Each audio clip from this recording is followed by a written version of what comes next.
Magandang araw, Bagong Pilipinas. Narito ang Police News Express sa oras na ito. Nananatiling mapayapa at maayos ang sitwasyon sa mga lugar ng pagtitipon habang patuloy na binabantayan ng National Capital Region Police Office ang ikalawang araw ng Iglesia ni Cristo Movement Rally upang matiyak ang kaligtasan ng mga dumalo at mapanatili ang kaayusan nito. Yan ang balitang tinutukan ni Patrol Woman Sari Bernales.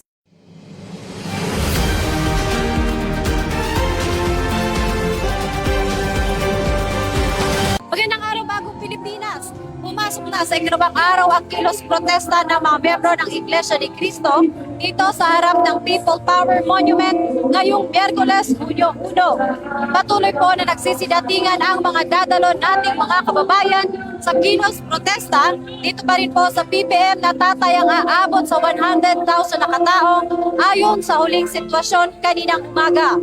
Nananatiling mapayapa ang sitwasyon dito sa ground sa ilalim ng pagbabantay ng nasa 2,000 na personnel mula po sa ating mga kapulisan at sa ibang unit nito.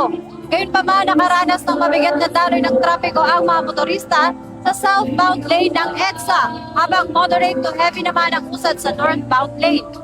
Continuous din ang pagtaas ng bilang ng mga dumadalo sa lugar. Bahagya pong nagkaroon ng tensyon sa lugar bandang alas 8 kaninang umaga nang tangkaing harangin at sakupin ng mga rallyista ang buong southbound ng EDSA sa pamamagitan ng pag-abante ng kanilang service bus bilang barricade. Agad naman itong napigilan sa pamamagitan ng mabilis na aksyon ng ating Regional Director ng National Capital Region Police Office na si Police Major General Anthony Aberin. Sa kasalukuyan naman po nananatiling bukas at nadadaanan na ng mga commuter ang tatlong linya ng northbound lane kasama na ang itinagang bus lanes. Patuloy na binabantayan ng mga otoridad ang daloy ng trapiko at seguridad sa lugar. Yan muna po ang pinakauling balita dito sa People Power Monument. Ako po muli si Patrol Woman Sari Bernales. Nagbabalita para sa Police News Network. Bagong PNP para sa Bagong Pilipinas. Serbisyong mabilis, tapat at nararamdaman. Maraming salamat, Patrol Woman Sari Bernales. Samantala, nilinaw ng Quezon City Government na may na-issue na permit para sa pagdaraos ng aktibidad sa EDSA People Power Monument. Ang nasabing permit ay nilagdaan ni Retired General Elmo Santiago, Head ng Department of Public Order and Safety ng Quezon City, na nagpapahintulot sa pagtitipon mula alas 8 ng umaga hanggang alas 8 ng gabi. Narito ang kanyang pahayag. Apparently, ang kanilang target kasi, meron raw silang 100,000. So, in-explain naman natin, yung 100,000 baka mamaya, hindi ko ma-ensure yung public order and safety. So, might as well, sabi ko, hati-hatiin nyo kung ilan lang ang dumating ngayong araw, i-address namin kasi logistical challenge sa amin. Maraming tao sila, kailangan din namin ng maraming tao. Pag natulog sila rito, babantayin pa rin namin yung natutulog sila. Yun nagiging problema natin. Ang aming requirement do sa permit, ang parameters hanggang mamaya lang. Kung kailangan i-extend, nakita namin na kaya nilang i-hold yung tao nila at susunod sa parameters, pwedeng i-extend natin upon request. Yeah, oo, 4 days. Pwede lumabas kasi marami tayong inaabala. Siguro nakita nyo, Kampang Ginaldo sa kaliwa, kanan, Corinthian Gardens. Ayaw din namin maapektuhan sila. And southbound lane, may issue ran kasi hindi na QC AOR. Sa Mandaluyong na yan, pero nakiusap ako sa organizer, one rally, one venue. Para mas madali para sa amin kasi hindi kami pwedeng mag-operate naman sa kabila dahil Eastern Police District yan. Pumayag, wala nang rally ro sa kabila, lahat nandito na eh. Tsaka hindi pwedeng hindi pumayag kasi dito lang kami permit. Wala silang permit doon sa kabila. Application ba para sa panibabang? Wala pa. Malalaman natin maghapon kasi pag maganda naman at peaceful, kaya nila, kaya rin namin, walang reason para hindi grant yung extension. Sa mga araw, di ba Hindi, yun ang request. Pero kami, ang granted, isa lang. Oh. Bali a day at a time lang. A day at a time. Kung talagang kailangan extend, i-extend natin. Pero pwede ko abot na araw. Makikita natin yung conduct na rally nila. Pag magulo naman, bakit ko bibigyan ng permit?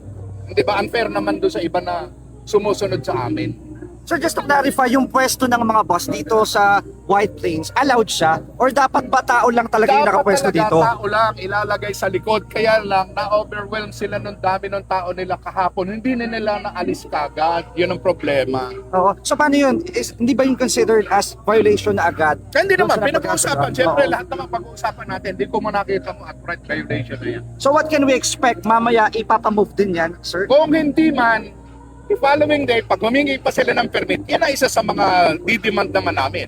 Okay. I-clear nyo na para malinis tayong tingnan, para may organisasyon, para yung public safety naman, mga-guarantee ko sa kanila.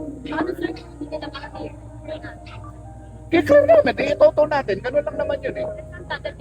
Doon sa White Plains ang usapan dyan eh, doon sila paparata, or sa Santulan. Hindi wala kami paglalagyan yan. Lalagay lang sa tabi ng kalye para lang alisin dito sa area.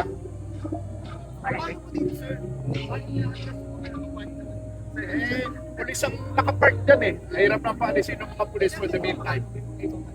Actually, ang intention natin, ilipat na lahat kasi yung 3-lane kasi ng bus carousel nakita nyo, libre na yon. Meron natin lang isa't kalahating lane para sa parking nga ng pulis at saka sila. Pero eventually, alisin natin yon. Nakatutok si Mr. Dexter Cardenas, yung traffic sir namin. At any moment na magkaroon ng problema, i-address natin yan. Katulong din natin ng QCPD dito sa effort natin.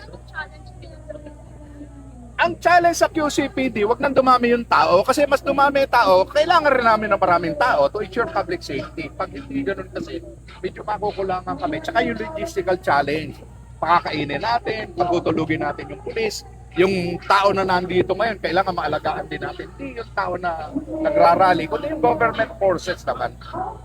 Okay?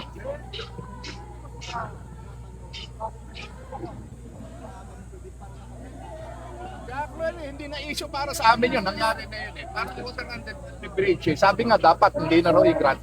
Baka buti nga humingi ng permit para may kausap kami.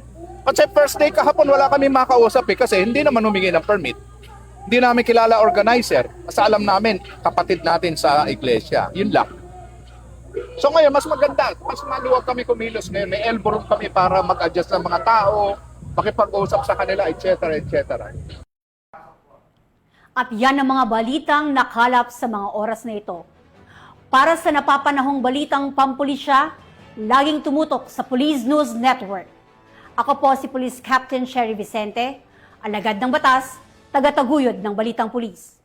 Bagong PNP para sa bagong Pilipinas, serbisyong mabilis, tapat at nararamdaman.